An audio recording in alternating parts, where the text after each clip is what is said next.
এই চ্যাপ্টার সম্পর্কে আমরা চতুর্থ শ্রেণীতেও কিছুটা ধারণা পেয়েছিলাম। সেখানে আমরা উপাত্ত সংগ্রহ এবং বিন্যস্তকরণ সম্পর্কে বিস্তারিতভাবে জেনেছিলাম। কারো যদি বেসিক নিয়ে কোনো ঝামেলা থাকে বা বুঝতে অসুবিধা হয়, তারা চতুর্থ শ্রেণীর ভিডিওটি দেখে নেবেন। ভিডিওটির লিংক ডেসক্রিপশন বক্সে দেওয়া থাকবে। তাহলে আমরা সংক্ষিপ্ত আকারে বলি যে উপাত্ত এবং বিন্যস্তকরণ বলতে আমরা আসলে কি বুঝি। আমরা দেখতে পাচ্ছি কি এখানে কিছু সংখ্যা দেওয়া রয়েছে বা কিছু মান দেওয়া রয়েছে, যেগুলোকে আমরা বলতে পারি কি উপাত্ত। অর্থাৎ এই উপাত্তগুলো নিয়ে আমাদের কাজ করতে হবে। আর বিন্যস্তকরণ বলতে কি বুঝি, এই যে মানগুলো রয়েছে বা সংখ্যাগুলো রয়েছে, এগুলোকে যখন আমরা সুবিন্যস্ত ভাবে সাজাবো সেটাকে কি বলা হয়, বিন্যস্তকরণ বলা হয়। আমরা চতুর্থ শ্রেণীর অধ্যায়টিতে দেখেছিলাম যে আমরা কিভাবে উপাত্ত সংগ্রহ করি এবং সেগুলো কিভাবে ট্যালির মাধ্যমে বিন্যস্ত করি। তাহলে আমরা এখানে প্রথম সমস্যায় চলে যাই। এখানে কি বলছে আমরা দেখি। কোন একটি বিদ্যালয়ের চতুর্থ এবং পঞ্চম শ্রেণীর শিক্ষার্থীদের বাসায় পড়ালেখার সময়ের উপর একটি জরিপের উপাত্ত ডান পাশের সারণী দুটিতে দেওয়া আছে। তাহলে আমরা দেখতে পাচ্ছি কি দুটা শ্রেণীর কথা বলা হচ্ছে, চতুর্থ এবং পঞ্চম শ্রেণী। এই দুটি শ্রেণীতে যারা পড়ালেখা করেন এমন কিছু শিক্ষার্থীরা বাসায় কতটুকু সময় পড়ে সেটার উপর একটা জরিপ চালানো হয়। জরিপ চালানোর পর দেখা গেছে কি এই রেজাল্টটা পাওয়া যায়, যেটা আমরা দুটা সারণীতে প্রকাশ করেছি। এগুলোকে বলা হচ্ছে কি সারণী।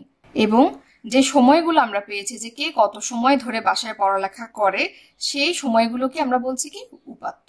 প্রথম সমস্যাটা হচ্ছে যে প্রতি শ্রেণীতে সর্বোচ্চ এবং সর্বনিম্ন পড়ালেখার সময় কত, এবং দ্বিতীয়টা হচ্ছে কি চতুর্থ এবং পঞ্চম শ্রেণীর শিক্ষার্থীদের বাসায় পড়ালেখার সময়ের গড় নির্ণয় করো। এই 1 নম্বর সমস্যায় আরো কিছু ধাপ রয়েছে যেগুলো আমরা আস্তে আস্তে পড়বো, আগে এগুলো শেষ করি। তাহলে প্রথমটাতে বলা হয়েছে কি প্রতি শ্রেণীতে সর্বোচ্চ এবং সর্বনিম্ন পড়ালেখার সময় আমাদের বের করতে হবে। এটা খুবই সোজা। আমরা দেখতেই পাচ্ছি এই যে একটা সারণী দেওয়া রয়েছে, এই সারণী হচ্ছে চতুর্থ শ্রেণীর শিক্ষার্থীদের সময়গুলো দেওয়া রয়েছে, অর্থাৎ উপাত্তগুলো দেওয়া রয়েছে। আর এই সারণীতে পঞ্চম শ্রেণীর ছাত্রছাত্রীদের উপাত্ত দেওয়া রয়েছে, অর্থাৎ তারা কে কতক্ষণ পড়ছে।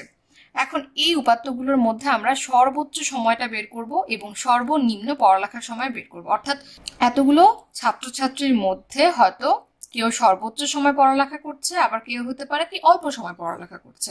তাহলে আমরা মানগুলো দেখলেই বুঝে যাব। আমরা দেখতে পাচ্ছি কি এই উপাত্তগুলোর মধ্যে সবচেয়ে বড় সংখ্যা কি এখানে রয়েছে 90, এবং সবচেয়ে ছোট সংখ্যা কত আমরা দেখতে পাচ্ছি, আমরা এখানে পাচ্ছি 10।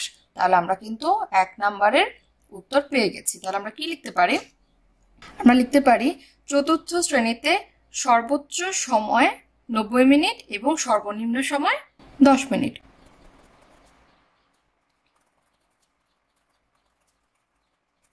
নব্বই মিনিট এবং সর্বনিম্ন কত, 10 মিনিট। তাহলে আমরা পঞ্চম শ্রেণীরটা এখন বের করব। আমরা তো শুধুমাত্র একটা শ্রেণীর বের করেছি, বলেছে প্রতি শ্রেণী, তার মানে চতুর্থ শ্রেণীও লাগবে, পঞ্চম শ্রেণীর সময়টা আমাদের বের করতে হবে, অর্থাৎ সর্বোচ্চ এবং সর্বনিম্ন সময়। তাহলে আমরা এই সারণী থেকে কি পাচ্ছি, উপাত্তগুলো দেখলে আমরা সবচেয়ে বড় উপাত্ত কোনটা বা সবচেয়ে বড় সংখ্যা পাচ্ছি আমরা 110, এবং সবচেয়ে ছোট সংখ্যা আমরা কত পাচ্ছি, এই যে 20। আমরা সংখ্যাগুলো প্রতিটা দেখব। তাহলে আমরা কি লিখতে পারি, পঞ্চম শ্রেণীতে সর্বোচ্চ পড়ালেখার সময় 110 এবং সর্বনিম্ন পড়ালেখার সময় কত, 20 মিনিট।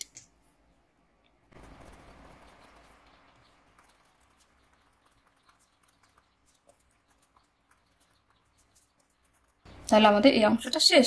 এখন 2 নম্বরে বলা হচ্ছে কি চতুর্থ এবং পঞ্চম শ্রেণীর শিক্ষার্থীদের বাসায় পড়ালেখার সময়ের গড় নির্ণয় করো। তারা যে পড়ালেখা করে সেই সময়টার গড় আমাদের নির্ণয় করতে হবে। আমরা কিন্তু গড় অধ্যায়ে গড় কিভাবে নির্ণয় করতে হয় জানি। তাহলে গড় নির্ণয়ের সূত্র কি, গড় নির্ণয়ের সূত্র হচ্ছে যে সংখ্যাগুলো দেওয়া থাকে বা যে রাশিগুলো দেওয়া থাকে, রাশিগুলোর আমরা যোগ করে দিই। তাহলে রাশিগুলোর যোগফল ভাগ রাশিগুলোর সংখ্যা। অর্থাৎ আমরা যখন চতুর্থ শ্রেণীর শিক্ষার্থীদের বাসায় পড়ালেখার সময়ের গড় বের করব, তখন কি করব, চতুর্থ শ্রেণীতে গেলাম, এখানে যে রাশিগুলো আমরা পাচ্ছি সেগুলো সব যোগ করবো, অর্থাৎ 30 যোগ 90 যোগ 40, এভাবে করে করে সবগুলো যোগ করার পর আমরা একটা যোগফল পাবো।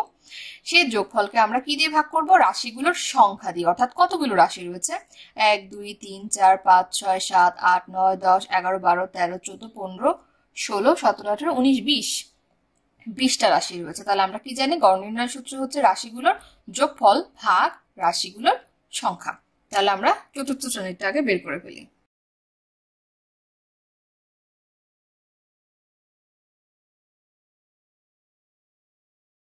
তাহলে এই সূত্র আমাদের মনে থাকলে আমরা চতুর্থ শ্রেণীর গড় বের করতে পারবো, পঞ্চম শ্রেণীর পড়ালেখার সময়ের গড় বের করতে পারবো। তাহলে চতুর্থ শ্রেণীতে পড়ালেখার সময়ের গড়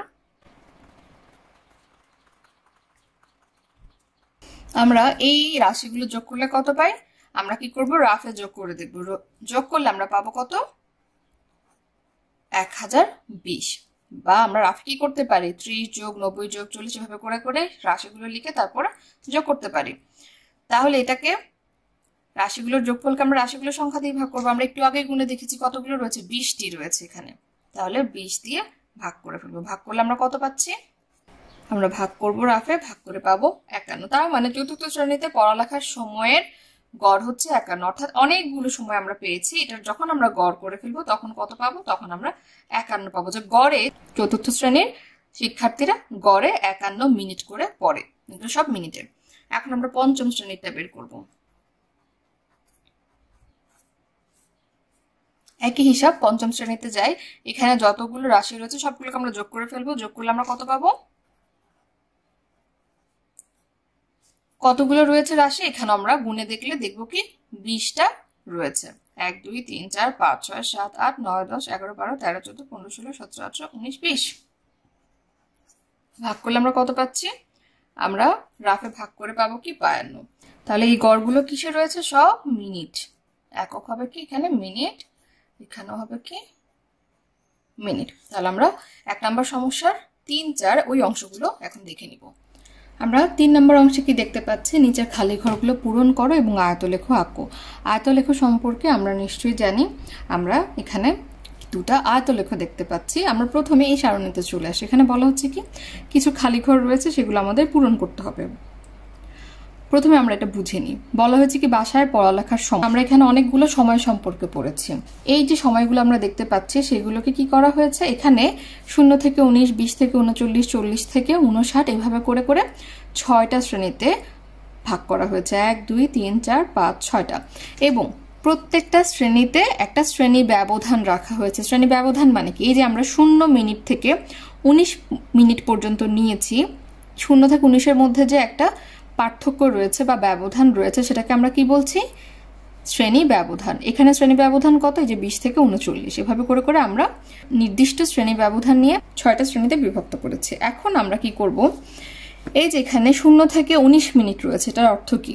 চতুর্থ শ্রেণীতে এবং পঞ্চম শ্রেণীতে যে ছাত্রছাত্রী রয়েছে, এরকম ছাত্রছাত্রীর মধ্যে কারা 19 মিনিটের মধ্যে পড়ালেখা করে। আমরা যদি একটু উপাত্তগুলো দেখি, আমরা এখানে কি দেখতে পাচ্ছি যে চতুর্থ শ্রেণীতে পড়ালেখার সময় দেওয়া রয়েছে, পঞ্চম শ্রেণীতে পড়ালেখার সময় রয়েছে। সবাই তো আর একই রকম পড়ে না। কেউ হয়তো 10 মিনিট পড়ছে, কেউ 70 মিনিট পড়ছে, কেউ 80 মিনিট পড়ছে। এখন আমাদেরকে একটা শ্রেণী করে দেওয়া হয়েছে, অর্থাৎ এই শ্রেণীতে আমরা তাদের কথাই বলবো যারা শুধুমাত্র 19 মিনিটের মধ্যে পড়ালেখা করে, এর থেকে বেশি সময় তারা পড়ালেখা করে না। এই শ্রেণীর মধ্যে কতগুলো ছাত্রছাত্রী আমরা পাই সেটাই আমরা খুঁজে বের করব। তাহলে আমরা দেখতে পাচ্ছি আমাদের এখন এই উপাত্তগুলো দেখতে হবে। এখানে আমরা কতজন পাচ্ছি যারা 19 মিনিটের বেশি পড়ালেখা করে না। তার মানে আমাদেরকে এখানে 19 মিনিট পর্যন্ত যারা পড়ে তাদেরটা নিতে হবে।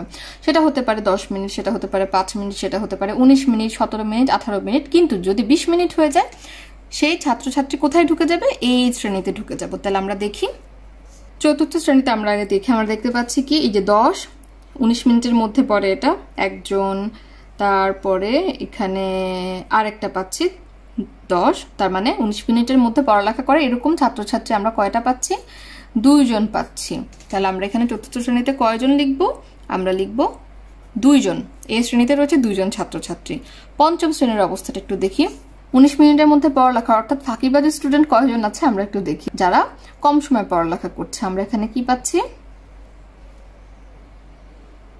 একজনও পাচ্ছি না। সবাই 19 মিনিটের বেশি পড়ালেখা করছে, তারা সবাই ভালো ছাত্রছাত্রী। তাহলে আমরা এখানে কি লিখবো? 0।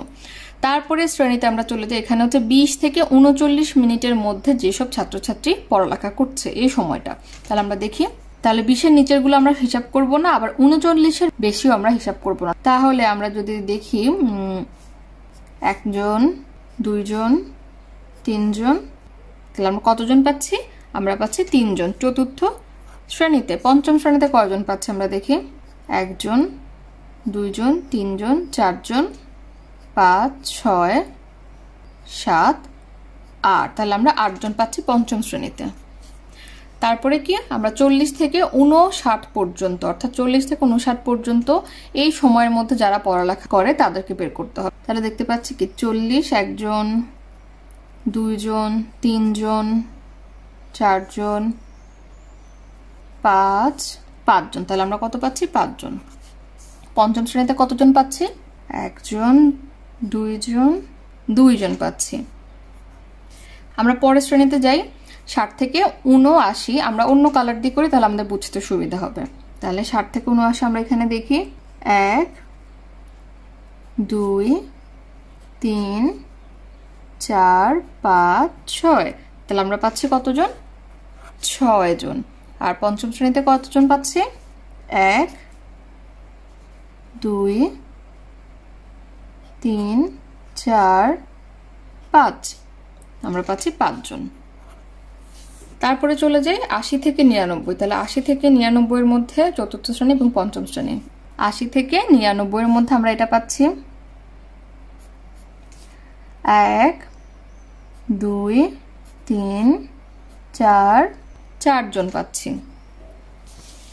আমরা এখানে লিখে ফেলি। আর এখানে কত পাচ্ছি পঞ্চম শ্রেণীতে? 1 2 3 4, এখানে আমরা কত পাচ্ছি? আমরা এখানে পাচ্ছি 4 জন। তারপরে একদম শেষের শ্রেণীতে 100 থেকে 119, সর্বোচ্চ সময়টা আমরা এখন কাউন্ট করব 100 থেকে 119। তাহলে এখানে সব আমরা কাটাকাটি করে ফেলেছি। তাহলে এখানে কত থাকে? এখানে একজন আমরা পাচ্ছি না, সবগুলো সংখ্যাই আমাদের নেওয়া হয়ে গেছে, একটা সংখ্যাও বাকি নেই যেখানে আমরা পাচ্ছি 100 থেকে 119 এর মধ্যে, তাহলে এখানে নেই, শূন্য। আর পঞ্চম শ্রেণীতে আমরা কতগুলো পাচ্ছি দেখি তো? আমরা সবই নিয়ে ফেলেছি, শুধুমাত্র এইটা বাকি রয়েছে 110, অর্থাৎ একজন স্টুডেন্ট পেলাম যে এই এত বেশি সময় পড়ালেখা করছে। তাহলে এখানে পেয়েছি 0 আর এখানে পেয়েছি একজন। তাহলে আমরা কি পেয়ে গেলাম? চতুর্থ শ্রেণীতে আমরা যে যতজন স্টুডেন্টের নাম্বার বা সংখ্যা পেয়েছি সেগুলো যোগ করলে আমরা পাচ্ছি কত? 20। এখানেও আমরা যোগ করলে পাচ্ছি 20। তাহলে মোট স্টুডেন্ট ছিল কতজন? ছাত্রছাত্রী ছিল বা শিক্ষার্থী ছিল 40 জন। তাহলে আমরা কি করলাম? আমরা এই খালি ঘরগুলো পূরণ করে ফেললাম। এখন আমাদের কি করতে হবে? আয়তলেখ আঁকতে হবে। আয়তলেখ বলতে আমরা আসলে কি বুঝি? আমরা জানি আয়তলেখ অঙ্কনের জন্য আমাদের কি করতে হয়? একটা আনুভূমিক রেখা আঁকতে হয়। এই যে এটা হচ্ছে আনুভূমিক রেখা। তারপরে এই আনুভূমিক রেখার উপরে সমান দূরত্ব বজায় রেখে অর্থাৎ এখান থেকে এখানে দূরত্ব যদি 5 ঘর হয়, এখান থেকে এখানে দূরত্ব 5 ঘর হবে, এখান থেকে এখানে দূরত্ব 5 ঘর হবে। সমান দূরত্ব বজায় রেখে আমরা কি করব? উলম্ব কিছু রেখা আঁকবো। এভাবে উলম্ব রেখা আঁকার পরে আমরা যে ছকটা পাচ্ছি, এখানে আমরা যদি এই সংখ্যাগুলো বসাই, বসানোর পর যে আমরা লেখগুলো পাবো স্তম্ভ বরাবর, এইভাবে লম্ব রেখা বরাবর যে লেখগুলো পাবো সেটাকে আমরা কি বলবো? সম্পূর্ণটাকে আমরা বলবো আয়তলেখ। আমরা এখন করলেই বুঝবো। আমাদের মনে রাখতে হবে যে আনুভূমিক বরাবর আমরা কোন জিনিসটা লিখবো? আমরা লিখবো হচ্ছে সময়গুলো। আমরা দেখতে পাচ্ছি কি 0 থেকে 19, 0 থেকে 19 এ ঘর বরাবর লিখলাম, এ ঘর বরাবর কি 20 থেকে 39, সেভাবে করে প্রত্যেকটা শ্রেণী বা সময়গুলোকে আমরা এই আনুভূমিক রেখা বরাবর লিখে নিলাম। আমাদের মাথায় রাখতে হবে এই রেখা বরাবর আমরা সেগুলোই লিখবো যেগুলো পরিবর্তন হবে না, ফিক্সড। কিন্তু উলম্ব রেখা বরাবর যে সংখ্যাগুলো হবে সেগুলো কিন্তু পরিবর্তন হচ্ছে। সোজা ভাষায় আমরা মনে রাখবো কি এই বরাবর আমরা সময় লিখছি, উলম্ব রেখা বরাবর আমরা শিক্ষার্থীর সংখ্যা লিখছি, যে এখানে সময় আর এখানে হচ্ছে শিক্ষার্থীর সংখ্যা। এখন আমরা বসাবো। এখানে আরেকটা কথা বলে রাখি, আয়তলেখ লেখার সময় আমরা কিভাবে বুঝবো যে আমরা উপরে কতটুক পর্যন্ত ছক নিব। এখানে তো 6 ঘর 7 ঘর পর্যন্ত নেওয়া হয়েছে। আমরা দেখব যে সর্বোচ্চ সংখ্যা কত রয়েছে, মোট সংখ্যা বাদে সর্বোচ্চ সংখ্যা রয়েছে 6। তার মানে আমরা এভাবে ঘর 1 2 3 4 5 6 7 8 বা 7 পর্যন্ত নিলে আমাদের লেখটি করতে সুবিধা হবে। তাহলে আমরা এখন সংখ্যাগুলো বসাই। 0 থেকে 19 পর্যন্ত আমরা চতুর্থ শ্রেণীতে কতজন পেয়েছিলাম? চতুর্থ শ্রেণীতে আমরা পেয়েছিলাম 2 জন শিক্ষার্থী। তাহলে আমরা কয় ঘর নিব? এই যে 1 ঘর 2 ঘর 2 ঘর নিলাম। তার মানে এই যে উলম্ব রেখা বরাবর আমরা 2 ঘর নিয়ে একটা কি করলাম? স্তম্ভ বানালাম। 20 থেকে 39 মিনিটের মধ্যে কতজন শিক্ষার্থী পড়ালেখা করেছে? আমরা চতুর্থ শ্রেণীতে পেয়েছি 3 জন। তাহলে 1 2 3, এই যে এটার জন্য আমরা এই কলামটা নিব। কতটুকু পর্যন্ত নিব? 3 পর্যন্ত, যেহেতু 3 জন শিক্ষার্থী। তাহলে আমরা এটাকে আমরা কি করলাম? স্তম্ভ বানিয়ে ফেললাম। 40 থেকে 59 পর্যন্ত এই বরাবর আমাদের দাগাতে হবে কতজন শিক্ষার্থী? 5 জন। তাহলে এই যে 1 2 3 4 5, 5 পর্যন্ত নিলাম। তাহলে আমরা এখানে পেয়ে গেলাম আরেকটা স্তম্ভ। 60 থেকে 79 মধ্যে আমরা পেয়েছি 6 জন, তাহলে 6 পর্যন্ত নিব। তাহলে আমরা আরেকটা স্তম্ভ পেয়ে গেলাম। তারপরে কি 80 থেকে 99 এর মধ্যে আমরা কত পেয়েছি? 4 জন। 1 2 3 4, এই যে 4 পর্যন্ত আমরা। তারপরে 100 থেকে 99 এর মধ্যে চতুর্থ শ্রেণীতে আমরা কিছুই পাইনি, অর্থাৎ কোনো স্টুডেন্ট নেই, তাই আমরা এখানে দাগাতে পারছি না। তাহলে আমরা কি করলাম? একটা আয়তলেখ পেয়ে গেলাম। সেটা ছিল চতুর্থ শ্রেণীর জন্য। এখন আমরা পঞ্চম শ্রেণীতে যাই। তাহলে 0 থেকে 19 এর মধ্যে 0, অর্থাৎ একটাও নেই, আমরা এখানে দাগাবো না। 20 থেকে 39 এর মধ্যে আমরা পেয়েছি 8 জন, সর্বোচ্চ সংখ্যা 8। তাহলে আমরা এখান থেকে 6 7 8, এই যে 8 ঘর পর্যন্ত নিলে আমার এই যে আমরা এটা পাচ্ছি। 40 থেকে 59 এর মধ্যে আমরা পেয়েছি 2 জন, তাহলে আমরা এখানে কি করব? এই যে 2 জন। তারপর 60 থেকে 79 এর মধ্যে আমরা পেয়েছি 5 জন, তাহলে 1 2 3 4 5, এই যে 5 পর্যন্ত। 80 থেকে 99 এর মধ্যে আমরা 4 জন পেয়েছি, 1 2 3 4, 4 জন। 100 থেকে 119 এর মধ্যে আমরা পেয়েছি 1 জন, তাহলে এই যে 1 ঘর। তাহলে আমরা এগুলো পূরণ করে দিলে আমরা কি পেয়ে যাচ্ছি? আমাদের আয়তলেখ পেয়ে যাচ্ছি। তাহলে আমরা বুঝে নিলাম যে আমরা কিভাবে কোনো উপাত্ত থেকে আয়তলেখ আঁকতে পারি। তারপর বলেছি চতুর্থ এবং পঞ্চম শ্রেণীর আয়তলেখ তুলনা করে বর্ণনা দাও। আমরা কিন্তু ছবিতে দেখতেই পাচ্ছি যে চতুর্থ শ্রেণীর আয়তলেখে আমরা কি পাচ্ছি? যে এত সময়ের মধ্যে এখানে 2 জন ছাত্রছাত্রী পেয়েছি, কিন্তু সেখানে এই একই সময়ের মধ্যে পঞ্চম শ্রেণীতে কোনো শিক্ষার্থী পায়নি। ঠিক একইভাবে যে 20 থেকে 29 মিনিট পড়ালেখা করে এমন শিক্ষার্থীর সংখ্যা চতুর্থ শ্রেণীতে কতজন? 3 জন। কিন্তু 20 থেকে 39 মিনিট পড়ালেখা করে এমন শিক্ষার্থীর সংখ্যা পঞ্চম শ্রেণীতে আমরা পেয়েছি কতজন? 8 জন। এভাবে করে আমরা দুটি লেখচিত্রের মধ্যে আয়তলেখর মধ্যে তুলনা করে বর্ণনা করতে পারি। 5 নম্বরে বলা হচ্ছে কি একই জরিপ নিজেদের শ্রেণীতে করো এবং প্রাপ্ত উপাত্তের উপর ভিত্তি করে সারণী ও আয়তলেখ আঁকো। তাহলে এখানে আমরা যে কাজটি করেছি আমাদের নিজেদের শ্রেণীতেও একই কাজ করতে বলা হয়েছে, অর্থাৎ আমরা যতজন শিক্ষার্থী রয়েছি আমাদের ক্লাসে সবার কাছ থেকে আমরা কি নিব? একটা জরিপ করব। সবাইকে আমরা জিজ্ঞাসা করব তারা প্রতিদিন কত মিনিট করে পড়ে। তাহলে যদি সেখানে 20 জন শিক্ষার্থী হয় তাহলে আমরা কি পাবো? 20টা উপাত্ত পাবো। ধরলাম রোল 1 পরে হচ্ছে 50 মিনিট, রোল 2 পরে 60 মিনিট, রোল 3 পরে 40 মিনিট, এভাবে করে করে 20 জনের জন্য আমরা কি পাবো? 20টা উপাত্ত পাবো। তাহলে এই প্রাপ্ত উপাত্তের উপর ভিত্তি করে আমরা কি করব? একটা সারণী তৈরি করব। এভাবে একটা সারণী তৈরি করব। তাহলে একটা শ্রেণী ব্যবধান নিব, ধরলাম কি 0 মিনিট থেকে 19 মিনিট, 20 মিনিট থেকে 39 মিনিট, এভাবে করে করে শ্রেণীতে বিভক্ত করে সময়গুলোকে একটা সারণী তৈরি করব। তারপরে দেখব কি কোন সময়ের মধ্যে আমরা কতগুলো শিক্ষার্থী পাচ্ছি। তারপরে সেই সংখ্যাগুলোকে আমরা কি করব? একটা আয়তলেখে সেই সংখ্যাগুলোকে স্থাপন করব, যেটা আমরা এখানে করেছি। তাহলে কি হয়ে যাবে? আমরা আমাদের শ্রেণীতে জরিপ করব, সেই জরিপ থেকে উপাত্ত পাবো, সেই উপাত্তগুলোকে আমরা সারণীতে সাজাবো, তারপরে কি হবে? আমরা আয়তলেখ আঁকবো। এভাবে করে আমরা সমস্যাটা সমাধান করতে পারি। আমরা এখন 2 নম্বর সমস্যা চলে আসলাম। এখানে বলা হচ্ছে কি নিচের আয়তলেখটি পঞ্চম শ্রেণীর শিক্ষার্থীদের বাসা থেকে বিদ্যালয়ে আসতে কত মিনিট সময় লাগে তার উপর করা জরিপের উপাত্তের উপর ভিত্তি করে তৈরি করা। আমরা এখানে একটি আয়তলেখ দেখতে পাচ্ছি, যার আমরা জানি আনুভূমিক বরাবর কি থাকবে? এই যে শ্রেণী ব্যবধান, অর্থাৎ শ্রেণীগুলো থাকবে, যেটা কিসে রয়েছে? মিনিটে, অর্থাৎ সময়টা আমরা আনুভূমিক বরাবর উল্লেখ করব এবং উলম্ব বরাবর আমরা শিক্ষার্থীর সংখ্যা উল্লেখ করব। এখন বলা হচ্ছে এটা কি পঞ্চম শ্রেণীর শিক্ষার্থীদের উপর জরিপ করার পর আমরা যে উপাত্ত পেয়েছি সেই উপাত্তের উপর ভিত্তি করে এই আয়তলেখটি তৈরি করা হয়েছে। কিন্তু আমরা জানি না যে কতজন শিক্ষার্থীর উপর এই জরিপটা আমরা চালিয়েছি। হতে পারে পঞ্চম শ্রেণীতে আছে 50 জন শিক্ষার্থী, কিন্তু এই জরিপটা হয়তো সকলের উপর করা হয়নি, অর্থাৎ সকলকে প্রশ্ন করে এই উপাত্তগুলো সংগ্রহ করা হয়নি। হতে পারে আমরা 40 জন শিক্ষার্থীকে প্রশ্ন করে উপাত্তগুলো সংগ্রহ করে, তাহলে আমরা সেটাই বের করব যে আসলে কতজনের উপর বা কতজনকে জিজ্ঞাসা করে এই উপাত্তটা সংগ্রহ করা হয়েছে এবং এই আয়তলেখটি তৈরি করা হয়েছে। তাহলে প্রথম প্রশ্নটা হচ্ছে সেটাই যে পঞ্চম শ্রেণীর কতজন শিক্ষার্থী এই জরিপের আওতায় এসেছে। জরিপের আওতায় এসেছে মানে কি? যে কতজনের কাছ থেকে আমরা উপাত্তগুলো সংগ্রহ করতে পেরেছি। কিভাবে বের করব আমরা? আমরা একটু খেয়াল করি, আয়তলেখা যাই। আয়তলেখা আমরা দেখতে পাচ্ছি কি এই উলম্ব বরাবর কি দেওয়া রয়েছে, শিক্ষার্থীর সংখ্যা রয়েছে। তার মানে কি এখানে আমরা যদি দেখি যে 0 থেকে 4 মিনিট এই সময়ের মধ্যে 2 জন, তার মানে 2 জন শিক্ষার্থীকে প্রশ্ন করে আমরা এই উপাত্তটা পেয়েছি। 5 থেকে 9 মিনিট পর্যন্ত 4 জন, এই যে এখানে 4 পর্যন্ত আমরা দেখতে পাচ্ছি 4 জন। তার মানে কি আমরা এই উপাত্তটা 4 জন শিক্ষার্থীকে প্রশ্ন করে পেয়েছি। এভাবে করে প্রত্যেকটা উপাত্তর জন্য আমরা এখানে কতজনকে জিজ্ঞাসা করেছি সেটা দেখে ফেলতে পারছি। তার মানে আমরা যদি এই সংখ্যাগুলো যোগ করে ফেলি তাহলেই বুঝে যাব কি যে টোটাল কতজন শিক্ষার্থীর কাছ থেকে আমরা উপাত্ত সংগ্রহ করেছি, অর্থাৎ কতজন শিক্ষার্থী আসলে এই জরিপের আওতায় এসেছে।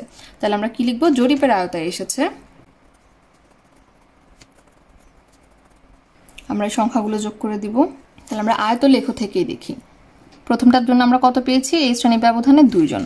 তা আমরা লিখি 2 যোগ এই শ্রেণী ব্যবধানে আমরা কত পেয়েছি, 4 জন শিক্ষার্থী, অর্থাৎ 4 জনকে জিজ্ঞাসা করা হয়েছে। তারপরে শ্রেণী ব্যবধানে 10 থেকে 14 এই সময় কতজন পড়ে, 5 জন পড়ে, তার মানে 5 জনকে জিজ্ঞাসা করা হয়েছে, তাহলে আমরা 5 জন শিক্ষার্থী পাচ্ছি। তারপরে শ্রেণী ব্যবধানে 15 থেকে 19 মিনিট এই সময় পর্যন্ত কতজন শিক্ষার্থী পড়ে, 6 জন, তার মানে 6 জনকে জিজ্ঞাসা করা হয়েছে। তারপর 20 থেকে 24 মিনিট পর্যন্ত কতজন পড়ে, আমরা দেখতে পাচ্ছি কি 8 জন পড়ে, তার মানে আরো 8 জন শিক্ষার্থীকে যোগ করে দিলাম। তারপরে কি 25 থেকে 29 পর্যন্ত পড়ছে কি 7 জন শিক্ষার্থী। তারপরে 30 থেকে 34 পর্যন্ত পড়ছে এই যে 4 জন, যোগ 4। তারপর 35 থেকে 39 পর্যন্ত পড়ছে কত, এই যে 3 জন শিক্ষার্থী। এবং শেষে 40 থেকে 45 পর্যন্ত পড়ছে 1 জন শিক্ষার্থী। তাহলে আমরা আয়তলেখ থেকে বের করে ফেললাম যে আসলে কতজন শিক্ষার্থীর উপর জরিপ করা হয়েছিল। আমরা এখন যোগ করলে যোগ কত পাবো, 40 জন শিক্ষার্থী। তাহলে আমাদের প্রথমটা শেষ। খুবই সোজা, তাই না? তারপরে হচ্ছে কি কোন শ্রেণী ব্যবধানে শিক্ষার্থীর সংখ্যা বেশি। তাহলে আমরা এখানে অনেকগুলো শ্রেণী ব্যবধান দেখতে পাচ্ছি, কয়টা, যে 1টা 2টা 3টা 4টা 5টা 6টা 7টা 8টা 9টা শ্রেণী ব্যবধান আমরা দেখতে পাচ্ছি। এখন বলা হয়েছে যে কোন শ্রেণীর ব্যবধানে শিক্ষার্থীর সংখ্যা বেশি। আমরা আয়তলেখ থেকে স্পষ্ট দেখতে পাচ্ছি এই যে এটা হচ্ছে সবচেয়ে বড়। এই শ্রেণী ব্যবধানটা কত আমরা দেখি, 20 থেকে 24। আয়তলেখের উচ্চতা দেখে আমরা বুঝতে পারছি এই শ্রেণী ব্যবধানে ছাত্রছাত্রীর সংখ্যা বেশি। তার মানে সকল ছাত্রছাত্রীর মধ্যে এমন ছাত্রছাত্রীর সংখ্যা আমরা বেশি পেয়েছি যারা 20 থেকে 24 মিনিট পর্যন্ত 8 জন শিক্ষার্থী এই শ্রেণী ব্যবধানের মধ্যে পড়ে যাচ্ছে। তাহলে আমরা কি লিখতে পারি, 20 থেকে 24 শ্রেণী ব্যবধানে শিক্ষার্থী সংখ্যা বেশি। তারপরে আমরা 3 নম্বরে চলে যাই। বলা হচ্ছে শতকরা কতজন শিক্ষার্থীর বিদ্যালয়ে আসতে 30 মিনিটের বেশি সময় লাগে। তাহলে আমরা এখানে যে শ্রেণী ব্যবধানগুলো পড়েছি সেখানে তাকাই। 30 মিনিট কোথায় রয়েছে, এই যে এখানে রয়েছে 30 মিনিট, 30 থেকে 34 মিনিট। তার মানে এই শ্রেণী ব্যবধানে সেসব ছাত্রছাত্রী থাকবে যাদের 30 মিনিটের বেশি সময় লাগছে। 35 থেকে 39 এখানেও 30 মিনিটের বেশি, 40 থেকে 45 এখানেও 30 মিনিটের বেশি। কিন্তু আমরা যদি এর আগের শ্রেণী ব্যবধানগুলোতে যাই সেখানে আমরা কি দেখতে পাচ্ছি, 25 থেকে 29, 20 থেকে 24, তার মানে 30 থেকে কম, অর্থাৎ তাদের 30 মিনিটের কম সময় লাগে বাসা থেকে বিদ্যালয়ে আসতে। তার মানে আমরা এই 3টা শ্রেণী ব্যবধানে তাকাবো। তাহলে আমরা দেখি 30 থেকে 34 মিনিট লাগে, আমরা কতজন পাচ্ছি, 4 জন।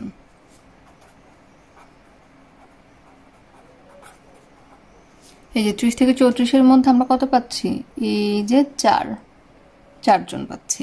তারপরে 35 থেকে 39-এর মধ্যে আমরা কত পাচ্ছি, 3 জন শিক্ষার্থী। তাহলে 35 থেকে 39 মিনিট সময় লাগে 3 জন শিক্ষার্থী। তারপর 40 থেকে 45 মিনিট লাগে 1 জন শিক্ষার্থীর, সময় লাগে 1 জন শিক্ষার্থীর। তাহলে 30 মিনিটের বেশি সময় লাগে মোট কতজন শিক্ষার্থীর সেটা আমরা এখন বের করে ফেলতে পারবো। সুতরাং 4 যোগ 3 যোগ 1 বা কতজন, 8 জন শিক্ষার্থীর। এখন আমাদের কিন্তু এখানে উত্তর শেষ না, আমাদেরকে বলা হয়েছে কি শতকরা হিসাব বের করতে হবে। শতকরা কতজন শিক্ষার্থী বিদ্যালয়ে আসছে 30 মিনিটের বেশি সময় লাগে। তাহলে আমরা তো পেয়ে গেছি যে মোট 8 জন শিক্ষার্থী 30 মিনিটের বেশি সময় লাগে। শতকরা হিসাব কিভাবে করে আমরা কি জানি?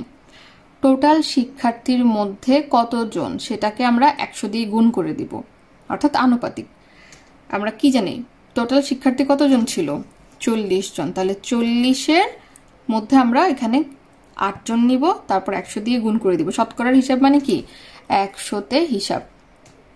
তাহলে আমরা কি লিখতে পারি?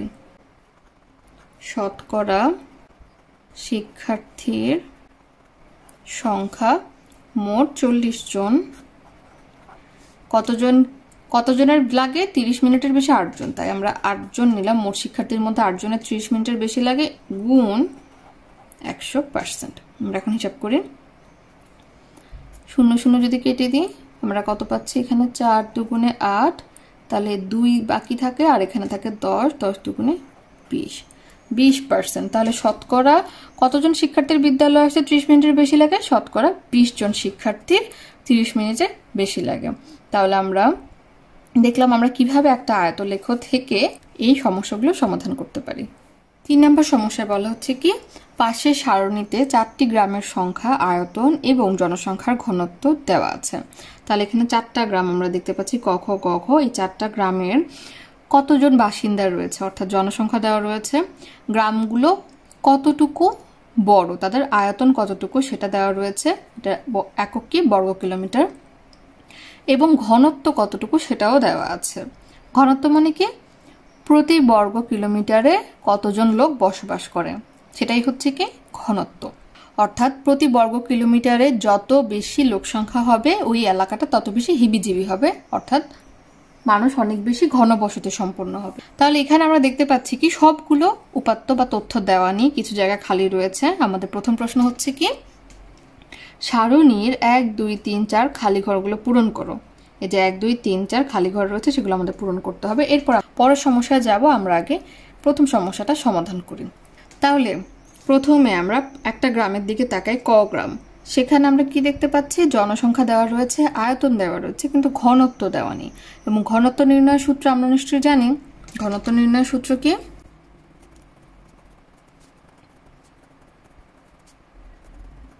জনসংখ্যা ভাগ আয়তন। তাহলে আমাদের এই গ্রামের জন্য জনসংখ্যাও দেওয়া রয়েছে এবং এই গ্রামের আয়তনও দেওয়া রয়েছে। তাহলে আমরা জনসংখ্যাকে যদি আয়তন দিয়ে ভাগ করে ফেলি তাহলে ঘনত্ব পেয়ে যাব। তাহলে আমরা ক গ্রামের জন্য কি পাচ্ছি?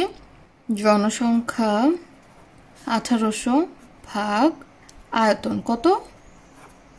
15। তাহলে ভাগ করলে আমরা কত পাবো? আমরা রাফে ভাগ করে নিব, ভাগ করলে আমরা পাবো 120। এটা আমরা কি বের করেছি? ঘনত্ব। তাহলে আমাদের 1 নাম্বার হচ্ছে 120। খ গ্রামে চলে যাই। এখানে আমাদের জনসংখ্যা দেওয়া রয়েছে, আয়তন দেওয়া নেই, কিন্তু আবার ঘনত্ব দেওয়া রয়েছে। তাহলে আমরা কি করতে পারি? এই যে ঘনত্ব দেওয়া রয়েছে, জনসংখ্যা দেওয়া রয়েছে, আমাদের আয়তনটা বের করতে হবে।